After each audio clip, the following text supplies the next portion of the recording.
Hello everyone, স্বাগতম জানাই আপনাদের টিআর স্টাডি ক্লাবে। আমাদের যে মাননীয় মুখ্যমন্ত্রী প্রফেসর ডক্টর মানিক সাহা কিছু গুরুত্বপূর্ণ আলোচনা করেছেন জনকল্যাণে। তো বিস্তারিত আপনারা দেখে নিন মাননীয় মুখ্যমন্ত্রী কি বলেছেন। ভিডিওটি শুরু করার আগে আপনাদের কাছে একটাই রিকোয়েস্ট, আপনারা যারা আমাদের এই চ্যানেলে নতুন এসেছেন অবশ্যই চ্যানেলটিকে সাবস্ক্রাইব করে পাশে থাকা বেল আইকনটিকে অলে করে রাখুন, যাতে ত্রিপুরার বিভিন্ন শিক্ষা সংক্রান্ত এবং জব সংক্রান্ত আপডেট আপনারা সবার প্রথমে আমাদের এই চ্যানেলে পেয়ে যেতে পারেন। ত্রিপুরা সরকারের মন্ত্রী এবং এই এলাকার জনপ্রিয় বিধায়ক এবং এই মেলা কমিটির যিনি চেয়ারম্যান শ্রী রতন চক্রবর্তী মহোদয়, আমাদের মাঝে উপস্থিত আছেন অনারেবল বিধায়ক শ্রীমতী স্বপ্না দেববর্মা মহোদয়া, তাছাড়া এখানে honourable chairperson old Agartala municipal কর্পোরেশনের শ্রীমতী ঝর্ণা রানী দাস মহোদয়া, আইসিএ ডিপার্টমেন্টের সম্মানিত সেক্রেটারি ডক্টর প্রদীপ কুমার চক্রবর্তী, ডক্টর বিশাল কুমার ডিএমএন কালেক্টর ওয়েস্ট ডিস্ট্রিক্টের, শ্রী অনিমেষ ধর ADM Jirania sub division, Shri Rajesh Bhowmik বিশিষ্ট সমাজসেবী, তাছাড়া এখানের আমাদের এই ডিস্ট্রিক্টের যিনি এসপি মহোদয় আছেন ডক্টর কিরণ কুমার কে, এবং আমার সামনে অন্যান্য বিভিন্ন স্তরের যারা জনপ্রতিনিধিগণ এবং এই এলাকার মা ও বোনেরা, বিশিষ্ট ব্যক্তিবর্গ, বিভিন্ন দপ্তরের লাইন ডিপার্টমেন্টের আধিকারিকগণ, কর্মচারীবৃন্দ, এবং এখানে যারা বিভিন্ন স্কুল থেকে আমার প্রিয় ছাত্রছাত্রীরা এখানে এসছেন, এবং বিশেষ করে যারা এখানে আগত দর্শনার্থীবৃন্দ, ভক্তবৃন্দরা উপস্থিত, এবং মেলা কমিটির সদস্যরা, এবং আমার প্রিয় যারা প্রিন্ট মিডিয়া এবং ইলেকট্রনিক মিডিয়ার সাংবাদিক বন্ধুরা, সবাইকে আমি হার্দিক অভিনন্দন ও শুভেচ্ছা জানাচ্ছি। এখানে আমার পূর্ববর্তী বক্তা মাননীয় বিধায়ক প্রাক্তন মন্ত্রী শ্রী রতন চক্রবর্তী মহোদয় বিস্তারিত আলোচনা করেছেন যে আমরা প্রতি বছরই এই দিনটির জন্য, এই আষাঢ় মাসের যে শুক্লা অষ্টমী তিথির জন্য আমরা অপেক্ষা করে থাকি যে কবে এই খার্চি পূজাটা এখানে হবে এবং মেলার যে এখানে আয়োজন সেটা কবে শুরু হবে। আমাদের ত্রিপুরার বিভিন্ন প্রান্ত থেকে মানুষ এখানে আসেন, দর্শনার্থীরা আসেন। শুধু আমাদের ত্রিপুরার নয়, বাইরের থেকেও, ইভেন বাংলাদেশ থেকেও প্রচুর মানুষ এখানে বিগত কয়েক বছর ধরে এখানে ত্রিপুরাতে আসছেন। আমাদের এই খার্চি পূজা আমরা সবাই জানি যে ত্রিপুরা রাজ পরিবারের এটা কুল দেবতা, এবং তার ইতিহাসও আমাদের সামনে কিভাবে এই খার্চি পূজা এখানে হলো তারও বিস্তারিত আলোচনা হয়েছে। এবং যারা জনজাতিরা আছেন এখানে, তাদের কাছে এই খার্চি পূজা হচ্ছে আরাধ্য, এবং কিন্তু সময়ের সাথে তাল মিলাতে গিয়ে দেখা যায় এখানে শুধু জনজাতিদের এটা পূজা নয়, এখন জাতি জনজাতি সবার জন্য এক আত্মা হয়ে এই পুজোর জন্য সবাই আমরা এখানে উপস্থিত হই। আমরা ছোটোবেলায় আমার মনে আছে, একদম ছোট, বিলকুল ছোট যখন ছিলাম তখন থেকে এখানে আসতাম। তখন রাস্তাঘাটও এখানের যে ব্রিজ যেটা আমরা এখন দেখছি খুব অনায়াসে আমরা আসছি, সেই সুবিধে ছিল না। প্রচুর জল ছিল নদীতে, এই পার থেকে ও পার আসতে নৌকা দিয়ে আসতে হতো, বহু সমস্যা, অ্যাক্সিডেন্টও হতো। সেসব ইতিহাস আমাদের যারা পুরনো ব্যক্তিরা আছেন সবাই জানেন। এটা এখন সার্বজনীন পূজা হিসাবে আখ্যায়িত হয়েছে। এটা কোনো একদম পার্টিকুলার কোনো জাতির বা ধর্মের এরকম না, সব ধর্মের, সব জাতির, সব সম্প্রদায়ের ব্যক্তিরা এখন এই খার্চি পূজাতে আসে। এখানে 1780 খ্রিস্টাব্দে মহারাজা কৃষ্ণমাণিক্যের শাসনকালে যখন এই চতুর্দশ দেবতার মন্দির যখন উদয়পুর থেকে এই পুরাতন আগরতলায় স্থানান্তরিত করা হয়, এবং পরবর্তী সময় যখন আমাদের আগরতলার মধ্যে রাজবাড়ি যখন স্থানান্তরিত হয়, কিন্তু এখানে কিন্তু এই যে চতুর্দশ দেবতার এই যে পুরাতন আগরতলা এখানেই রয়ে গেল। আমরা জানি 1949 সালের 15ই অক্টোবর ত্রিপুরা ভারতের অন্তর্ভুক্ত হয় এবং একটা চুক্তি সম্পাদিত হয়, এবং সেই চুক্তি অনুসারে এই ধরনের যে পূজা যারা রাজা মহারাজারা করেছেন, ত্রিপুরার বিভিন্ন জায়গায় মন্দির প্রতিষ্ঠিত করেছেন, তার পৃষ্ঠপোষকতা কিন্তু ত্রিপুরা সরকারকে করতে হয়। তো সেই অনুযায়ী আমাদের এই যে এখানে পুজোগুলো হয়, আমাদের ত্রিপুরা সরকার সেগুলো চালিয়ে যাচ্ছে। এবং শুধু একদিনের পূজা নয়, 7 দিন ধরে এই পূজা এখানে চলে। এবং এই 7 দিনের এখানের যে মেলার থেকে আরম্ভ করে এটাকে সামনে রেখে এখানে বিভিন্ন সাংস্কৃতিক অনুষ্ঠানও এখানে আয়োজন রাখা হয় এবং প্রচুর জনসমাগম হয়। আমি একটু আগে আমাদের মাননীয় বিধায়ক রতনবাবুর সাথে আমি কথা বলছিলাম, উনি বলছিলেন যে 7 দিনে প্রায় 10 থেকে 15 লক্ষ লোকের মতো, উনি যেটা আমাকে বললেন যে এই 7 দিনে এত লোক ত্রিপুরার বিভিন্ন প্রান্ত এবং বাইরের থেকেও প্রচুর লোক, আসাম থেকেও এখানে আসেন, বাংলাদেশ থেকেও আসেন, সেই কথাটা উনি বললেন।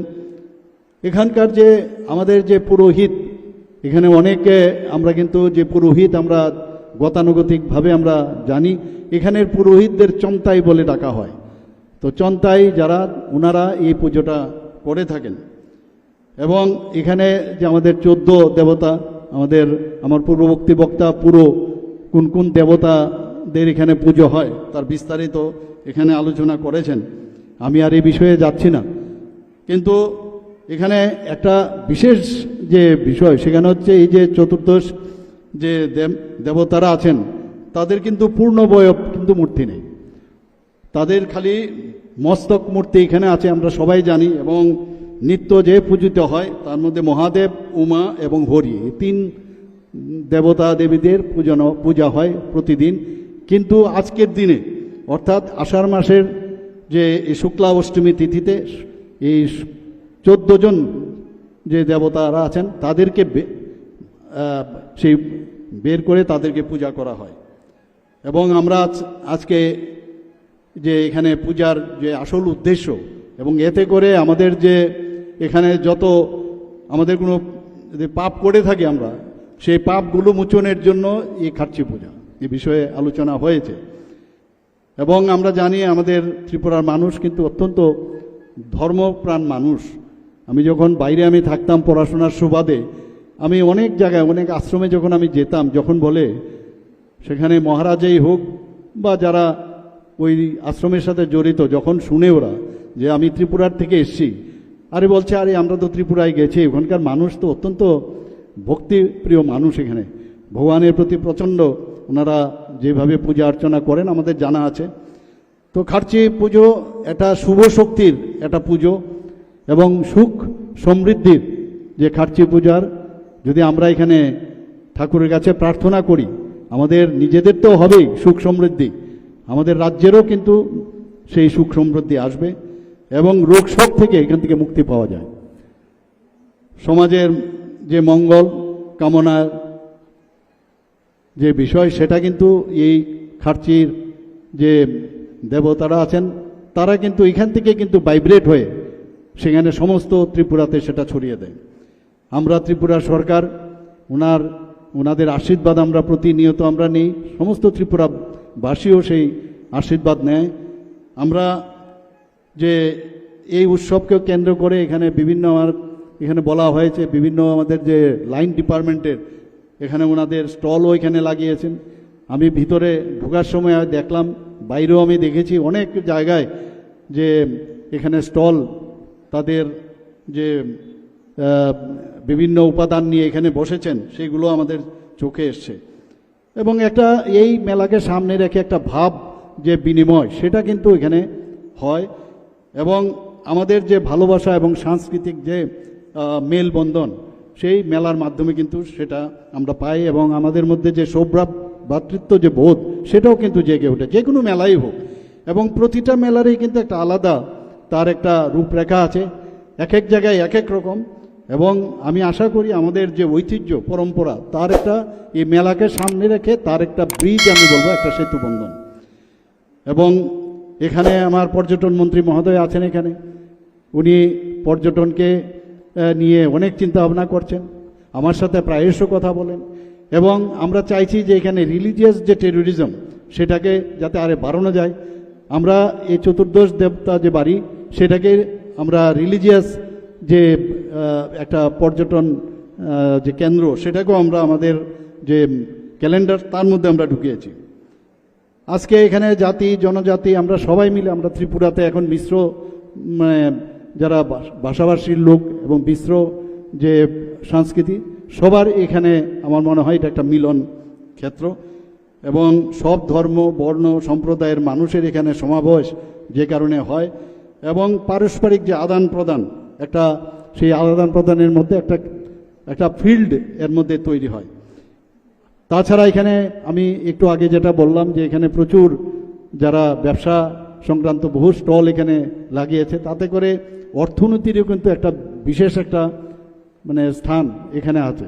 এতে করে আমাদের যারা কুটির শিল্পের যারা শিল্পীরা আছেন তাদের যে শিল্পকলা এখানে দেখাতে পারবেন, পাশাপাশি তাদের সামাজিক অর্থনৈতিকও সমৃদ্ধি হবে। আমার এখানে ত্রিপুরার মানুষ আমি বলতে দ্বিধা নেই, অত্যন্ত সংস্কৃতি প্রিয় মানুষ ত্রিপুরার এবং প্রত্যেক মেলাকে কেন্দ্র করে এখানে আমরা ত্রিপুরা সরকার আমরা চেষ্টা করছি যে এই ধরনের যখনই যেসব জায়গায় এই ধরনের মেলা হয় তার ইনফ্রাস্ট্রাকচার যাতে ডেভেলপ হয় আমাদের সরকারের তরফ থেকে সেই ব্যবস্থা আমরা করছি এবং রাজ্য সরকার যতগুলো ভাষাভাষীর এখানে আমরা সবাই জানি এখানে যারা জনজাতি গোষ্ঠীর যারা ভাই বোনেরা আছেন 19টা জাতি গোষ্ঠী, তাদের যে আলাদা আলাদা যে কৃষ্টি সংস্কৃতি সেগুলো যাতে বিকাশ হয় তার জন্য আমাদের সরকার প্রতিদিন আমরা চেষ্টা করে যাচ্ছি। এখানে রাজ্য সরকার যাতে এই ধারাটাকে আমরা উজ্জীবিত করতে পারি তার জন্য আমরা সর্ব ধরনের আমরা চেষ্টা আমরা চালাচ্ছি। এখানে লুপ্তপ্রায় যে শিল্প মাধ্যমগুলো আছে সেগুলোকে আবার যে পুনরুজ্জীবিত করা তার ব্যবস্থা আমাদের সরকার তার প্রয়াস চালিয়ে যাচ্ছে। এবারের বাজেটে আপনারা নিশ্চয়ই শুনেছেন যে জনজাতিদের যে হারিয়ে যাওয়া বা এখনও যেগুলো বাদ্যযন্ত্রাদি আছে সেইগুলোর যাতে একটা কর্মশালা ওয়ার্কশপ হয় তার জন্য আমরা এবারের বাজেটে প্রায় 3 কোটি টাকা আমরা রেখেছি। তো এটা প্রতি বছরই থাকবে যাতে হারিয়ে যাতে না যায়। আপনারা জানেন যে এই বাদ্যযন্ত্রের উপর ভিত্তি করেও আমাদের জনজাতির একজনকে পদ্মশ্রী পর্যন্ত উপাধি দেওয়া হয়েছে, আপনারা সবাই জানেন।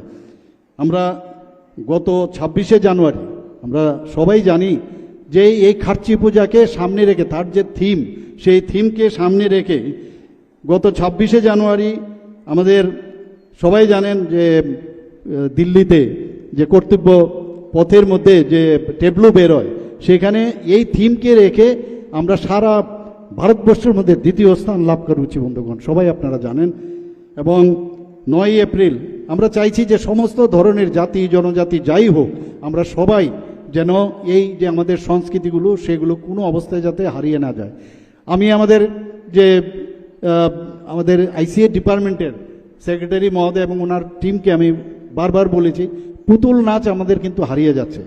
ত্রিপুরাতে আগে আমরা ছোটোবেলায় দেখেছি পুতুল নাচ থেকে আরম্ভ করে পুতুল নাচেরও যাতে একটা মানে এই ধরনের আয়োজন করা হয়।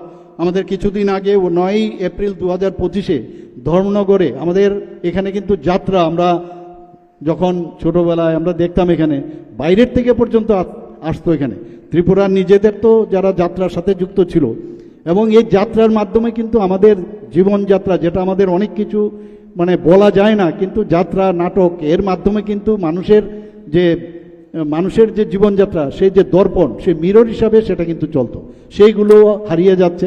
তো সেইগুলোকে ধরে রাখার জন্য এবার ধর্মনগরে এই রাজ্যভিত্তিক যাত্রা উৎসবের আয়োজন করা হয়েছে। আমাদের আইসিএ ডিপার্টমেন্টের উদ্যোগে নাট্য উৎসবও পালন করা হয়েছে। নাটকও কিন্তু আগে ত্রিপুরার খুব সমৃদ্ধ ছিল, বহু লোক এই নাটকে যুক্ত হয়ে ভারতবর্ষের বহু জায়গায় প্রতিযোগিতায় ওনারা ভালো নাম করেছেন। আমরা এই গত 1 বছরে জাতি জনজাতি গোষ্ঠীর যেসব আমাদের কালচারগুলো আছে তার জন্য আইসিএ ডিপার্টমেন্টের তরফ থেকে প্রায় 500 বা 500-র অধিক যে অনুষ্ঠান সাংস্কৃতিক অনুষ্ঠান এই ত্রিপুরাতে হয়েছে। রাজ্য ডোনার মন্ত্রকের সাহায্যে আমরা প্রায় 32 কোটির উপরে প্রায় 32 কোটি 50 লক্ষ টাকার মতো আমরা পেয়েছি। আমরা চাইছি এখানে যে কালচারাল হাব ত্রিপুরাতে তৈরি হোক, কাজও শুরু হয়ে গেছে এখানে।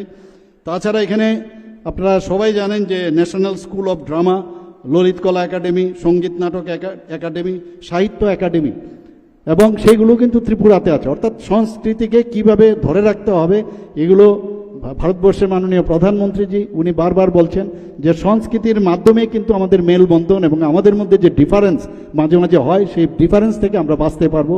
তো সেইগুলো আমাদের ত্রিপুরাতে এই কারণে 4টা যে মেইন যে শাখা ত্রিপুরাতে আছে। শুধু তাই নয়, আমরা এখানে ফিল্ম যে ইনস্টিটিউট এবং এখানে film and television institute Satyajit রায়ের যে দিল্লি কলকাতায় আছেন তাদের সাথে যুক্ত হয়ে আমরা এই আমার মাননীয় পর্যটন মন্ত্রী এখানে আছেন, ওনার সময় উনি এই ডিপার্টমেন্ট দেখতেন, ওনার সময়ে এই ইনস্টিটিউট আমরা এখানে স্থাপন করেছি। ভালো কাজও চলছে। আগামী দিন আমাকে সেক্রেটারি মহোদয় বলেছেন যে আগামী দিন আমরা 1 বছরের একটা ডিপ্লোমা কোর্স, আমার থেকে ফাইলও সই করেছেন, ডিপ্লোমা কোর্স, এতে করে আমি যখন ওখানে যাই আমাদের ইয়াং জেনারেশনের ইউথ যারা আছে, জাতি জনজাতি, বেশিরভাগ জনজাতি ছেলে মেয়েদেরই দেখেছি, তারা কিন্তু সেখানে স্ক্রিপ্ট রাইটিং থেকে আরম্ভ করে বিভিন্ন যেসব এই ফিল্ম টেলিভিশনের যে বিভিন্ন মানে ট্রেনিং, সেইগুলোর ব্যবস্থা আমরা করছি।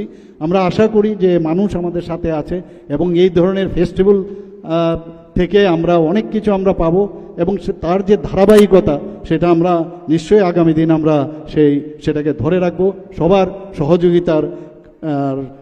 সহযোগিতার ব্যবস্থার মাধ্যমে।